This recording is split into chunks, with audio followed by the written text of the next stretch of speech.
So, James and Rita, this is extraordinary. We now hear that the killer, the shooter, the alleged shooter, was in a relationship. His lover was a transgender individual transitioning from male to female. That's the latest news. And this was the same individual that texts were sent to his so-called roommate regarding the rifle and casings. Rita Panahi.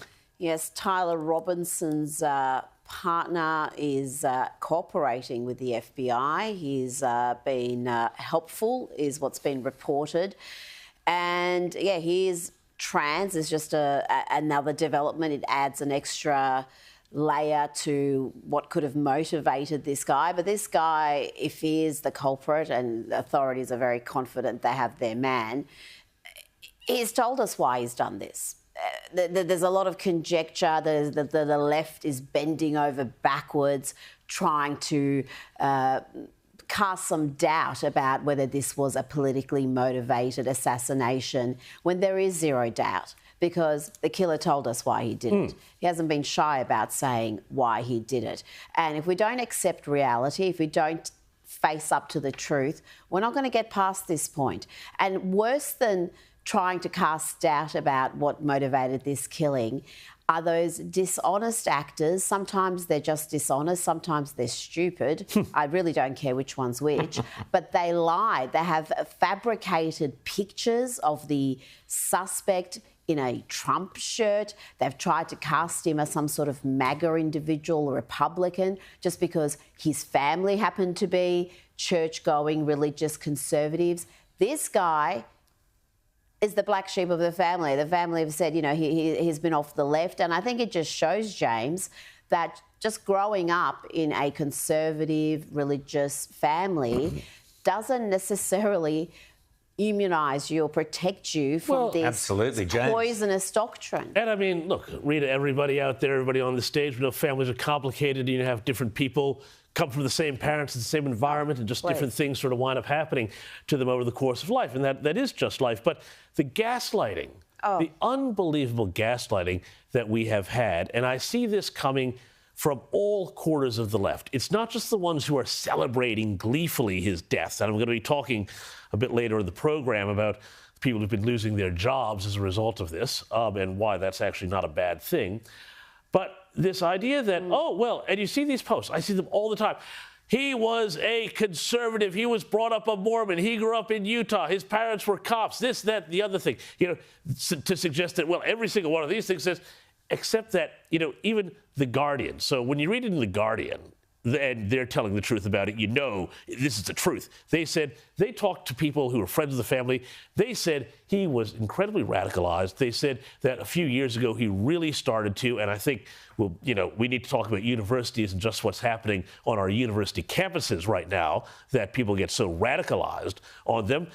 But that he talked about Charlie Kirk, he talked about the right, he talked about fascism, he talked about trans stuff. Now we know why there's an angle on the transgender side there, because, of course, if he's had this relationship. But it is anything, they will do anything they can to prevent themselves owning the fact. And I'll tell you, we got to be careful, because I'm not somebody who subscribes to the words equals violence thing. That's the left thing. But these are the same people who have been pumping people, everybody, through this message that Donald Trump is a fascist. People like Charlie Kirk are fascists. They are an imminent threat to democracy, the democratic way of life, the American republic, freedom, liberty, all of these things. Well, when you say... And when they do that, that creates the existential threat, that creates a circumstance where this happens. I don't think we have to be shy about saying that at all. There's clear incitement for this crime. Yeah. There's clear incitement for the assassination attempt against Donald Trump. There's clear incitement when you say words of violence, you rationalise responding with violence. When you call someone a fascist, when you call someone hateful, when you falsely malign them as all sorts of things and assign to them all sorts of beliefs they don't even have, then you are giving some deranged individual a licence to do exactly what happened. Now, Charlie Kirk, he's been painted as this, radical, hard right figure. His opinions are so mainstream in the conservative movement, mainstream in the community. He is not some radical firebrand. And I've heard quite a few quotes of his, again, weaponised to try to justify the way the left is reacting to this, the ugliness, just the callousness of which the way so many are responding. Things like, there's a quote going around, you know, I don't like empathy. People have thrown that around. I hate the word empathy. If you look at the whole quote, he's talking about he prefers the word sympathy. Yes. Because empathy denotes that you feel what someone else is feeling. So you see someone who's hurt and you're also hurting, while sympathy is a far more genuine... So it was a semantic argument that has now been... weaponised. This is what they do all the time. They take things out of context.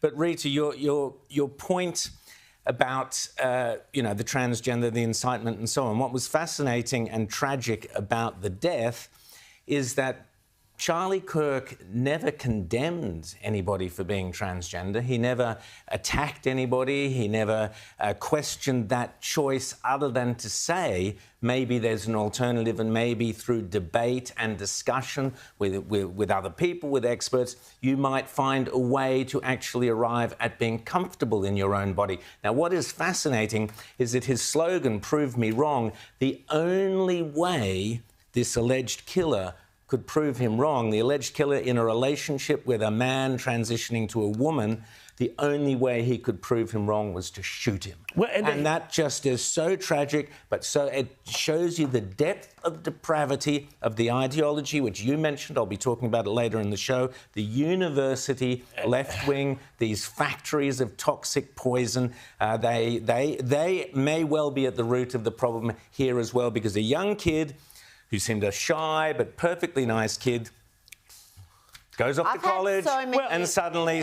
But hang on, we need to talk about another point. We have a killer. We have a killer. We need to talk about another point here, too, because one of the most toxic, most evil lines that we keep hearing, too, you know, you want to talk about things where they take something he said out of context. Yes. Right? The number one thing that they've been taking out of context is this whole idea that, you know, Charlie Kirk supported the Second Amendment, which is the right to bear arms, and said that you have the Second Amendment, there will be some deaths because of that, but it is worth it to preserve liberty. And he had a much bigger explanation around that, and including saying things like, you know, I think he made the argument that, well, we could ban all cars tomorrow, but we have the right to drive. And you would have no road toll, but there you are. You know, and so you have all of these incredible videos, and I played a bunch on my show Friday, and we'll see some more later on, I'm sure, of people saying, ha ha, well, you believe the Second Amendment, and how ironic, you got shot.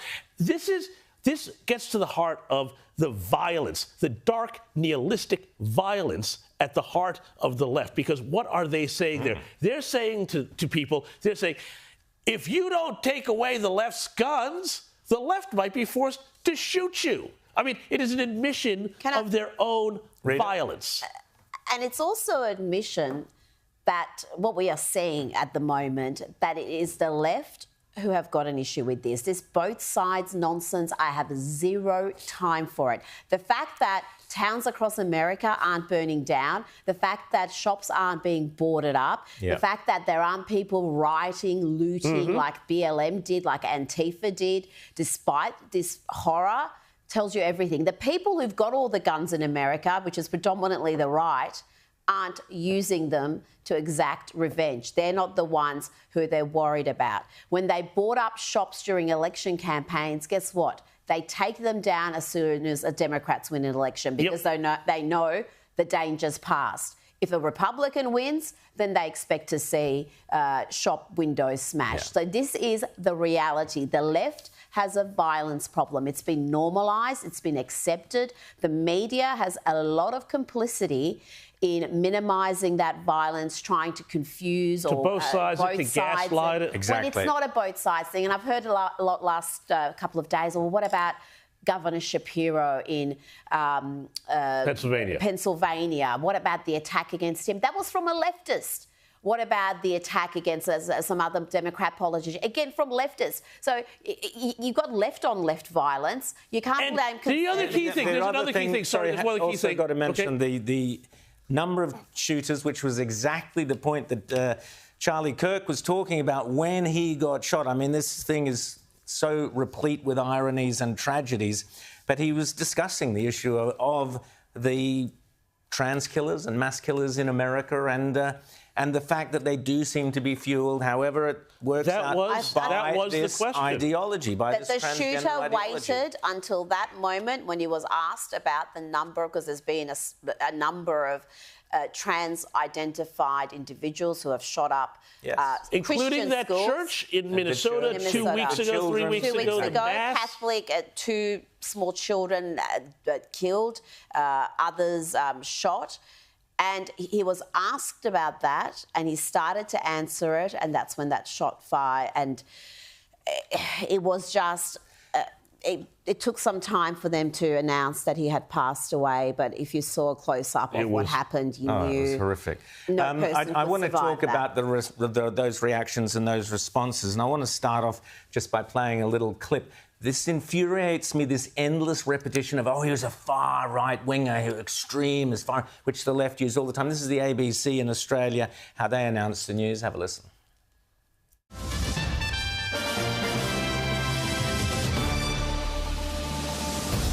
He was a conservative influencer who campaigned for gun rights. Now, the American right-wing commentator Charlie Kirk has been shot and killed in what's been described as a political assassination. So there you have it, James. All accused, far-right guns, exactly what you were talking about. Disgusting. It's so far removed from the real man. It's removed from the real man, and I'll tell you, none of the people here on the ABC or any of the other people we're going to see here today spent any time listening to what Charlie Kirk had to say. They had no idea what his whole thing, which was about free speech and Socratic dialogue, which are 2 things that the left hates, because the left's argument techniques are shut up or we'll smash your store window. Shut up or we'll shoot you. Yeah, shut up or we'll shoot you. That's their technique. And it reminds me so much also, like when Kim McWilliams, the managing director of the ABC, had that whole line about ABC, about Joe Rogan, when he was giving the press club speech. It was clear he'd never listened to a minute of the man. But it's this sort of thing here. Exactly, but I want to ask Rita about one of our politicians here. A so-called independent environmentalist, Charlie Kirk, at a beautiful electorate on Sydney's beaches. What happened there? She seemed to be quite like some of the controversial posts about Charlie Kirk's death. Yes, she did. She liked one by a leftist influencer that has been deleted. This is how bad this post was. Even this far leftist, what's her name, Hannah Ferguson, she deleted it, but not before Charlie Kirk liked it. And it was a post that was seeking to rationalise this assassination, saying that, sometimes violence is necessary. Does this murder advance the leftist agenda? No, it doesn't. But, I can understand why people... It was an absolutely despicable, morally bankrupt post. The ideas in it, I think... You know what? I actually don't mind seeing stuff like this because I think sunlight is the best disinfectant. Yeah, we know what they're thinking. And when people show you who they are, you believe them. And when people go and share this disgusting content, when they like it... Charlie Kirk needs to explain this. Charlie Kirk needs to explain why she endorsed this post. If it wasn't her, if it was a staff member, what is she doing about it? She hasn't answered any questions. We've gone to her office and she has refused to provide any sort of explanation. And Secretary of State Marco Rubio has said people who indulge in this sort of disgusting antics in the aftermath of Charlie Kirk's murder, they're not welcome in the US. So we might have some very high-profile individuals who will not be allowed into the US. And I can say there won't be too many Americans who will be upset about that. I mean, sure, there will be some on the left, but I think most Americans don't want people who can sit there and try to rationalise a brutal murder, a man being shot and killed in front of his family because he was having a debate.